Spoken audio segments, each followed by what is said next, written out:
Just woke up. I'm making breakfast right now. It's about 6:30 a.m. and we have a full day of birding ahead of us. I don't even have my mic and stuff set up yet. I literally just woke up, but I'm gonna take you along on this whole birding day and show you the behind the scenes and everything that goes into one of these adventures. So my friends and I met in Salt Lake to carpool up to Howell, Utah. The reason we are heading up here so close to the Idaho border is it gets a lot more sparse and there is way less civilization, and that's by design for this birding trip. We were looking for fields that contained huge flocks of larks in hopes of finding species like longspurs and potentially even snow bunting. So we got right to it and started gearing up. This is Jordan from Bright Eyed Birding, who is joining me today along with a few others. After you finish this video, you should go watch the one he made and some of the other awesome videos on his channel. Make sure to let him know that I sent you his way. We've made a lot of fun videos together over the years, and this one was looking like it was going to be another awesome day of birding that I was very much looking forward to. Hey everyone, welcome to another video. We're up here in Howell now. We finally made the trek up. It is early in the morning. There's still frost on the grass, and I have a big crew with me. We are out birding these northern Utah fields in hopes of finding some species like longspurs and buntings. It should be a fun adventure. This is the type of birding I've never really done before, coming up to this northern part of Utah to look through the fields. So I'm looking forward to it, and I'm gonna take you along the whole way. So let's go have a great day of birding. Now, admittedly, the birding started kind of slow. There weren't huge flocks like we were expecting, and the numbers of thousands have been reported in previous years, but we were only seeing about tens of horned larks. Still though, this is an awesome bird, and I was really happy to see it because it's the ABA's Bird of the Year. I fired off my first few photos of the day too.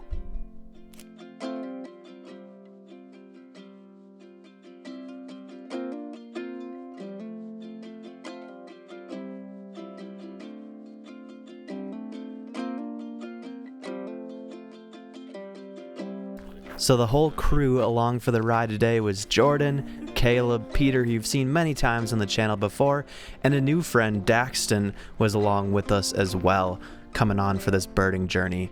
Now, one potential reason why we might not have been seeing as many birds is there wasn't snow covering these long grasses, so maybe they were just hidden. So just to fill you in on a little bit of what the plan is here today, we are literally just driving this dirt road and stopping as we see little birds. There's going to be a lot of shots out of the window, but also we're going to pause here every once in a while to do some scanning of these farm fields, because that's where we hope we're going to pick up a big flock of horned lark, and within there we might find some cool stuff like snow buntings and Lapland longspur, and maybe even some other longspur. Here's one bird's eye view of the habitat and landscape before us. It's pretty flat, and there's literally just fields and fields along the sides of this dirt road. So it theoretically should have been fairly easy to find a flock of 1,000 horned larks if it was around. But again, maybe they were hidden within the grass. It's really hard to tell. We still went to work scanning these areas, looking for whatever birds we could find. One of nature's generalists, the invasive house sparrow, is making use of some handmade farm equipment to use as a pseudo home, maybe, or just to perch for the day.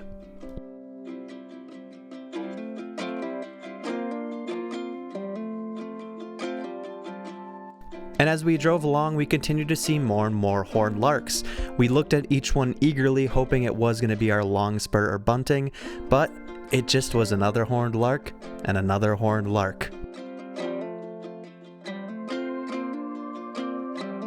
Now, a favorite of mine, though, is the American kestrel, and this one was pretty closely perched to us, but I guess it got sick of the great views it was giving us and wanted to have its own space, so it flew away to a fence post off in the distance.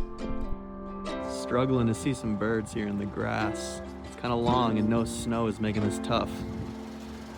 Getting the height. Flying. And all of my friends with me have done this kind of birding before. They've been in this area, and we were literally in the same spots that they had seen these birds previously, but just seemed like today wasn't our day. It was mostly ravens and horned larks. So we moved along a little more north and we ended up seeing a killdeer, which is kind of rare for being out of season. And we started scanning this water area, hoping for some other birds, and we had our first pretty cool encounter. A golden eagle flew overhead, giving us pretty close views.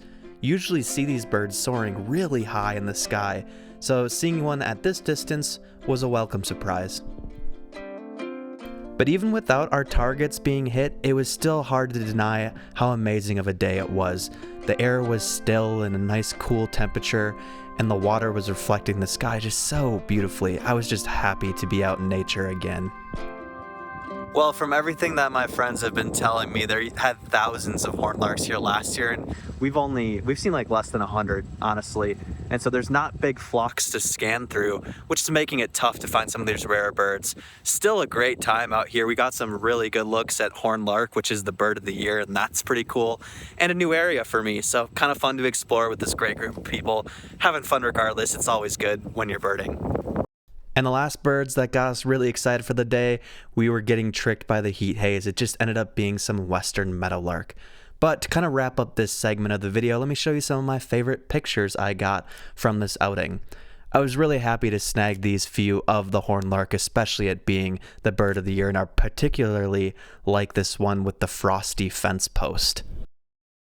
So even though we struck out initially in the Howell area, not seeing as what we expected, we moved along to one of the best birding spots in Utah, and this is something you are not going to want to miss because immediately on the way there, we had an incredible sighting. This rough-legged hawk soared overhead just right off the road.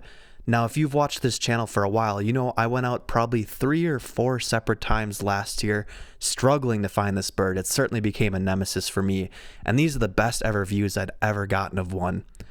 I got a few photos. They were okay. I didn't edit them very much. I didn't even crop them, honestly. So you can take a look at these quick snaps I was able to get of the bird.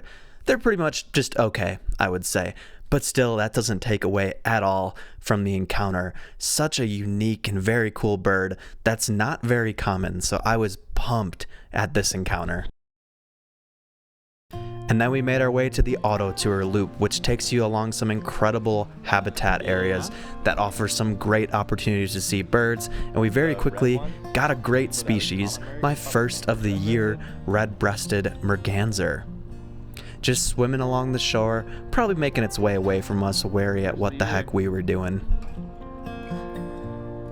Well, we've now switched locations to one of the other premier birding spots here in northern Utah. We're at the Bear River Migratory Bird Refuge. And as you can see, we are doing the auto tour loop right now, starting to make our way through this amazing birding location. We just got a really great merganser, and we're gonna hope to see some other awesome species as we go along. Bit of a shame we didn't get any of the longspur or any buntings, but we're still hopeful we're gonna see some other great species out here today. The birding adventures aren't over, so stick around. Our group discussed some targets and birds we were kind of hoping to see and thoughts of what we could potentially come across on this adventure as some killdeer circled around. I don't know what the heck they were doing, but they circled multiple times. Not really sure why, but kind of cool to see this flock. I had everyone stop partway through the auto tour loop because I wanted to film a few of the birds on this bend here. They're just common species, but it's always nice to get them on video. We had some of our waterfowl that are standard like the American coot, and then there were also a few mallards swimming around too.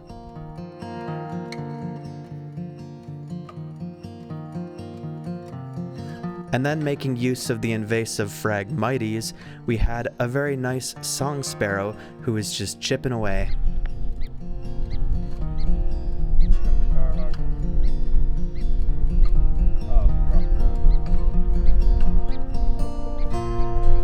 Now the best encounter from this particular spot was a good look at an American pipit. This is a very, very accommodating bird, and it just sat here on this rock pile, giving us some pretty awesome views. We flipped around to the other side of it to give us the best light, and I ended up capturing one of my favorite photos from the day. Now make sure you go give me a follow on Instagram because you'll be able to see some of these photos sometimes even earlier than the YouTube video releases. But thanks to our pipit friend, we had a good photo to add to our day.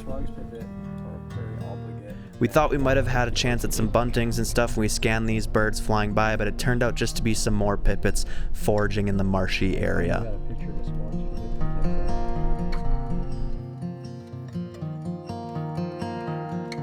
We then flipped our attention to some birds way off in the distance, and I'll show you what my camera sees all the way zoomed in. That's about as good of views as you're gonna get.